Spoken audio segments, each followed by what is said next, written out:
parts of South Boston and the South End. Boston City Councilor Frank Baker is stepping down at the end of this term. On November 7th, John Fitzgerald and Joel Richards will go head-to-head for his 3rd district seat. That's after early voting, of course. Joel Richards is a pastor and a former Boston Public Schools teacher, and he joins me now to talk about his candidacy. Joel, thanks for being here. Well, thank you for having me, Adam. Thank you. So you announced that you were going to run for this seat before Frank Baker said he wasn't seeking re-election, correct? Yes, that is correct. What was it that made you decide you wanted to take him on?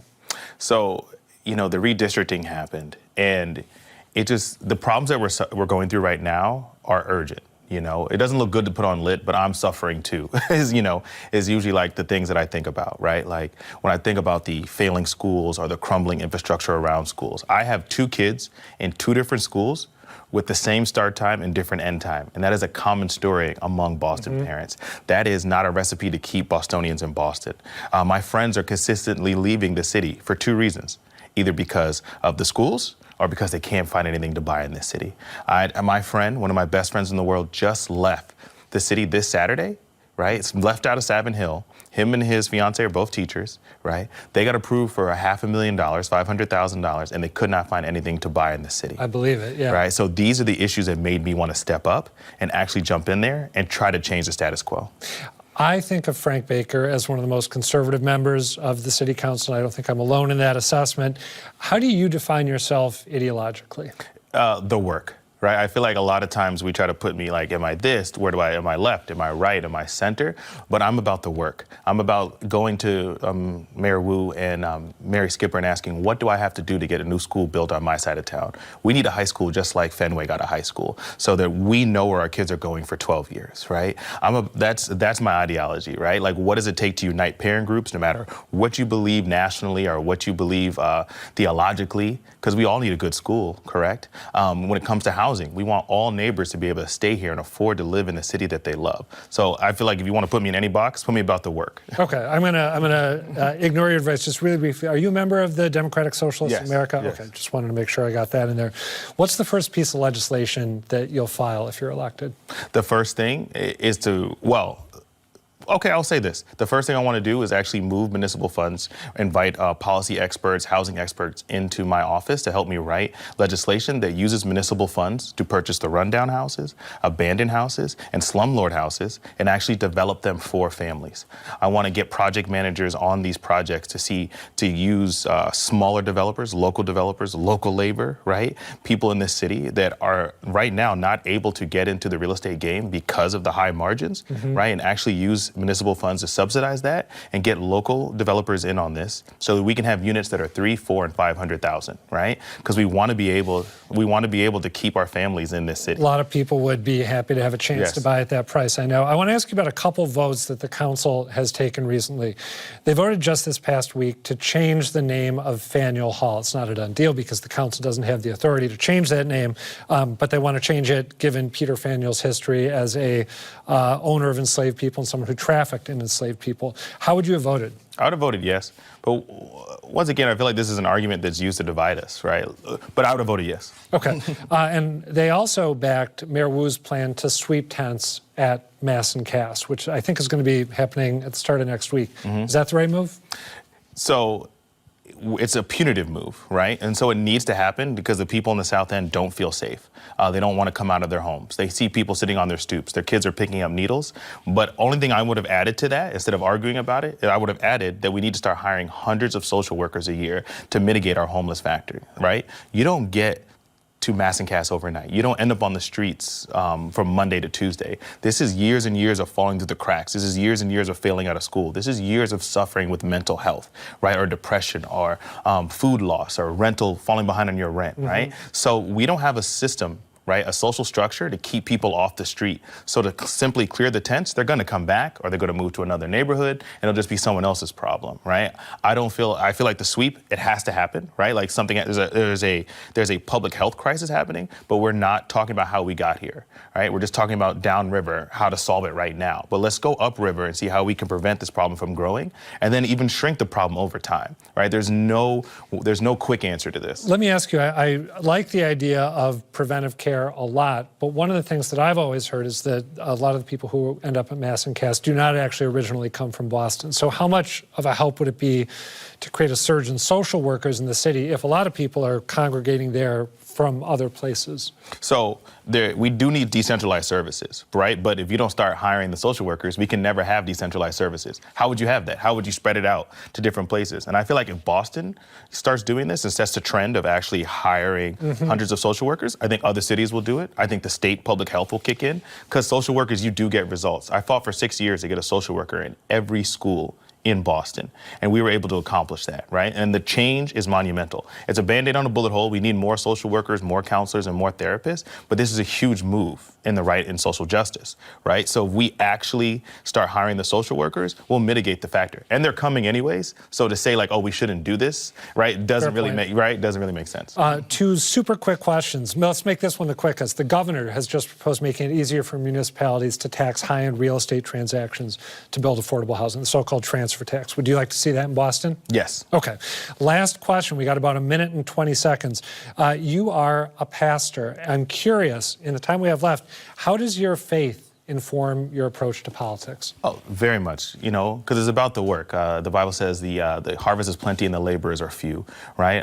God calls us to really make a life for everyone around you that is fruitful, where they could be the best person that they are. And I want to be that person. I want to love my neighbor, right? I want to build new schools on our side of town. I want to start hiring hundreds of social workers, right? So people can get the love and the care that they deserve. I want to actually, right, get housing that middle income and laborers can actually afford. People that go to work every day so they're not stuck under rent, right? These are personal issues to me. My mother-in-law cleans banks at night to afford the rent because her landlord jacked it up on her, right? And she stays in the city to help raise her grandkids, right? And that's not fair to her to have to pay, especially when the rent was probably $9.50 2 years ago, right? And now it's almost $3,000. All right, Joel Richards, thank you. Good to talk to you, and good luck in the home stretch of the campaign. I appreciate it. Thank you. Finally tonight, Joel Richards' opponent for the Boston City Council's 3rd District seat, John Fitzgerald, has worked for the City of Boston for the last 17 years, including a stint as the Director of Finance for the Office of Economic Development. He's now Deputy Director of Real Estate Operations for the Boston Planning and Development Agency. And he joins me now. John Fitzgerald, thanks for being here. Thank you for having me. So you're running to replace Frank Baker, who I think of as one of the more staunchly conservative voices on the council. You're running with his backing, and the backing of other people, including former Mayor Marty Walsh. Yep. How do you describe yourself ideologically? Well, honestly, I prefer to stay away from all ideological forms. But when I was out knocking doors, a lot of people would say, well, are you like Frank? Do you align with Frank? That's what I was trying to ask. Yeah, and depending on where you are in the neighborhood, some want to hear yes, some want to hear no. And my response was always, look, nobody's Frank, right? Frank is his own person. Going into that, I have a very different, we share some set of values, right? I think that I'm going to go in there and be my own person. I have a little bit different characteristics, a little bit different temperament than Councilor Baker probably had. But there are some core things there that sure will stick, whether you want to call them conservative or progressive. I plan on bringing common sense. Can you give me a couple examples? You mentioned there are core things that are going to stick, whether it is something you think of as conservative, progressive, something else.